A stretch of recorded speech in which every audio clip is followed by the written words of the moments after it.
Hi everyone! Welcome to the start of my Valheim Season 1 playthrough. We will begin with making my character. We don't have many options to customize it. Other than gender, we have skin tone, type of hairstyle, and hair color. I'll just show you what is available before selecting what I want. Okay, so we can go with no hair, braided hair, 1, 2, 3, and 4. The curly hair is really kind of hilarious. That's a new hairstyle. I'm sure there are a few others, but that's the only one I can pick out right now. Then there's gathered braids, long hair, which I don't quite like. I'm not sure why. Neat braids and ponytails. Ponytail 1 is kind of ridiculous. Ponytail 2 is nice. 3 is okay. My favorite is ponytail 4. Besides choosing hairstyles, we can choose the color of the hair and how dark it is, as well as the skin. Usually I like the skin to be lighter because then the character is more obvious on the screen. Okay, then we choose the name. I'll call her Merri. Now we have to make the world. I will call it Valheim. Van can mean beautiful, though that isn't the exact meaning. In Old Nordic, beautiful is only used to describe people. Van means more like full of potential, and Heim means world. As you can see, my character is being carried by a huge black raven that is one of a pair called Hugin and Munin. They are the companions of the god Odin. It is dropping us into Valheim, a sort of purgatory. We are greeted by Hugin. Every so often, Hugin will pop up to teach us or remind us of knowledge that we need in this world. Here, he is telling us of the sacrificial stones that surround Merri. Each stone represents a Forsaken, a mob boss that we have to slay in order to ascend to Valhalla. Next, he shows us the stone called Vegvizir. There are many of these stones scattered around the world. They are ritual stones that help us locate the Forsaken. This one reveals the summoning place of Ectir, the first mob boss we have to defeat. To get started, we should collect some materials to make a weapon and some tools. I also want to explore the area and see where the Ectir altar is. Is it nearby or is it across the water?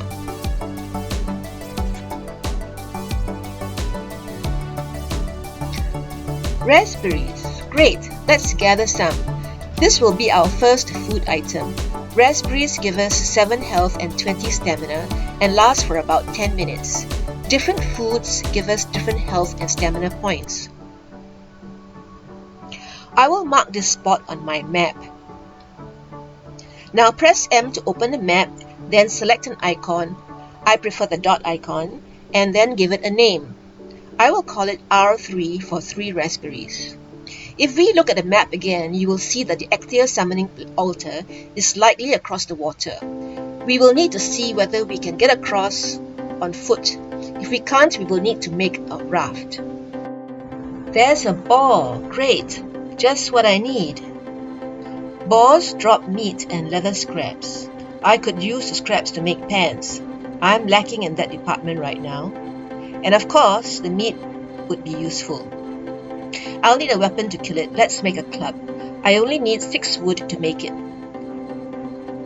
Cooked boar meat gives 30 health, 10 stamina, and lasts for 20 minutes. Much better than raspberries.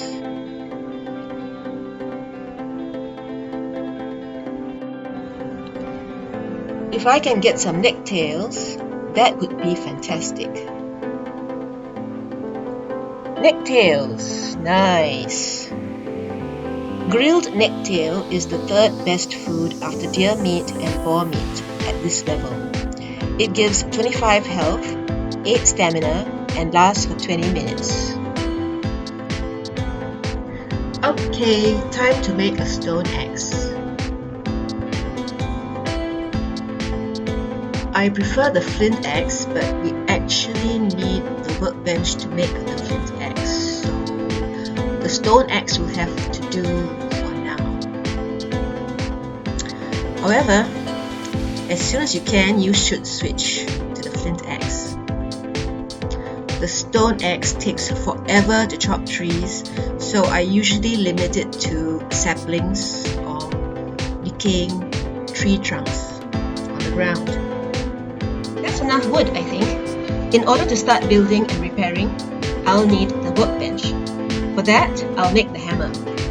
Making the hammer opens some new recipes. For example, the workbench, campfire, and building pieces.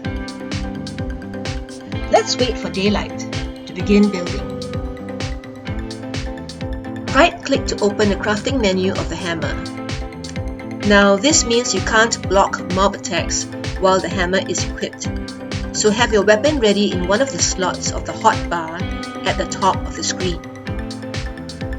I've chosen to build the back of the shelter against the rock for extra protection, but it isn't really needed. If you notice, the ground is relatively flat. Look for flat areas to build, as that will save you some effort and problems later.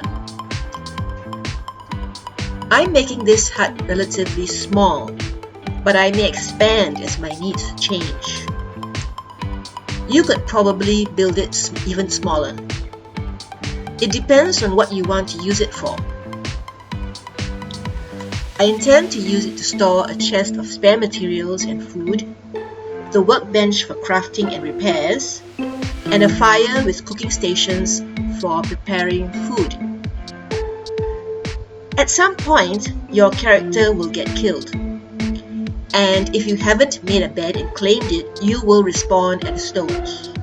So since this is unlikely to be my main base and the stones are so near, I've elected not to build a bed. After respawning at the stones, I will run here, top up my food, maybe make a club and run back to my corpse to retrieve the loot that dropped when I died. Now that the workbench is properly sheltered, I can repair my gear. If you are unable to do repairs, that means the shelter is not sufficient for the workbench. Let me make a few more walls and I will be ready to make my campfire. I am placing a low wall in front of the fire to prevent my character from getting burnt.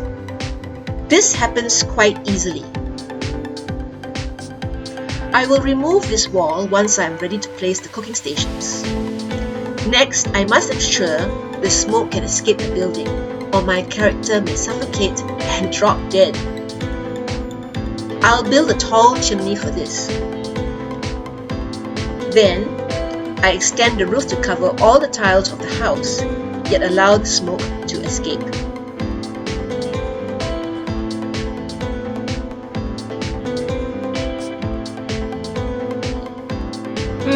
Looks like I'm out of wood. Time to top up.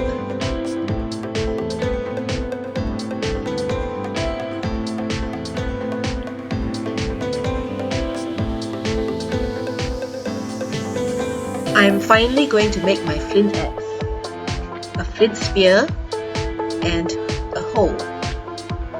All very useful items that I will need soon.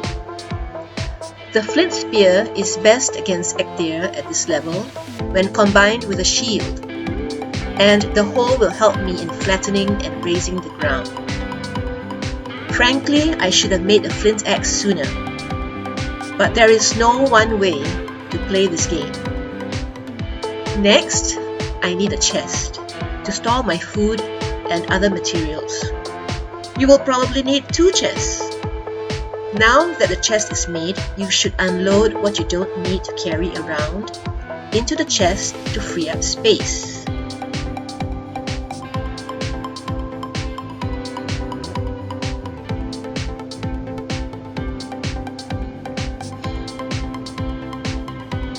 Okay, time to make better meals and raise my health points. I should have done this sooner too, but I tend to forget about it often. I get distracted by collecting resources or hunting, and I just love running around opening the map. I always try to fit in as many cooking stations as I can over the campfire. If there are no walls around the fire, it is possible to squeeze in 6 stations. But 3 cooking stations are enough. To place the food on the cooking station, you need to place your cursor over each station and press E to deposit the food. Picking up the food works the same way. One word of caution: only have the food you want to cook in your inventory and the ones you want to save for later in the chest. There is no way to select what you want to cook. The game will deposit whatever it is programmed to pick up first and place the food according to its own order. Early game, it doesn't matter so much, but later you may want to save some meat for different dishes. Once you have cooked some food, it is time to arrange your hotbar.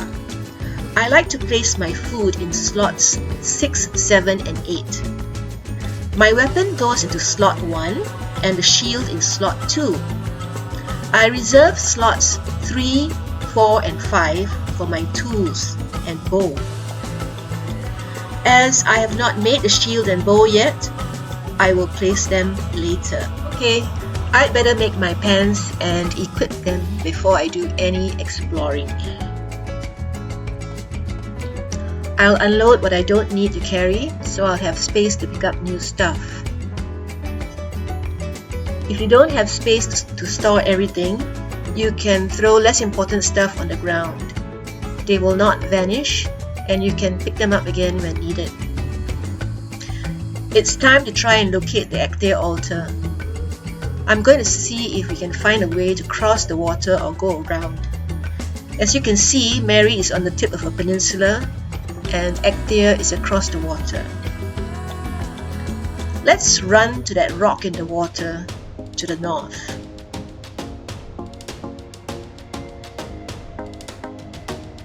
Mushrooms, a very good food resource. It's a good idea to pick these up and store them for later use, even mark them on the map. We can make a few dishes with them. Might the rocks be a way to cross the water? Let's go check them out.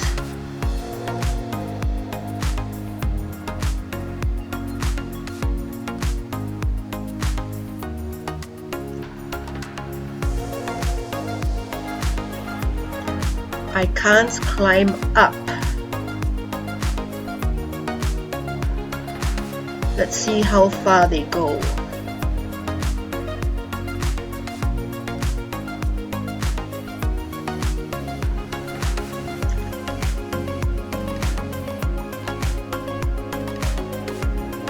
No, the water is too deep and the rocks are too far from the other island.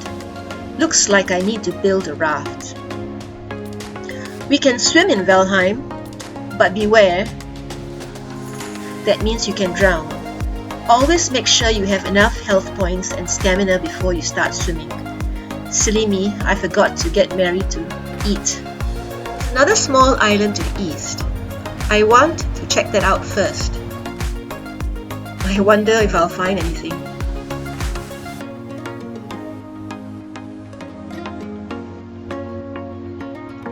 Yay! Boars! Many of them. More meat for me.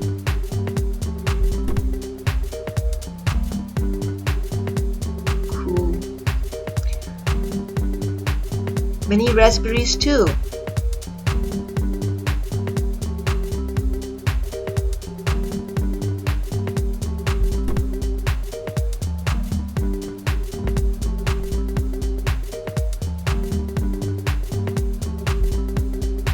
Let's mark them on the map.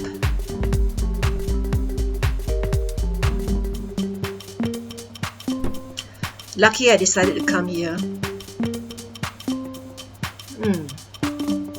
A rune stone.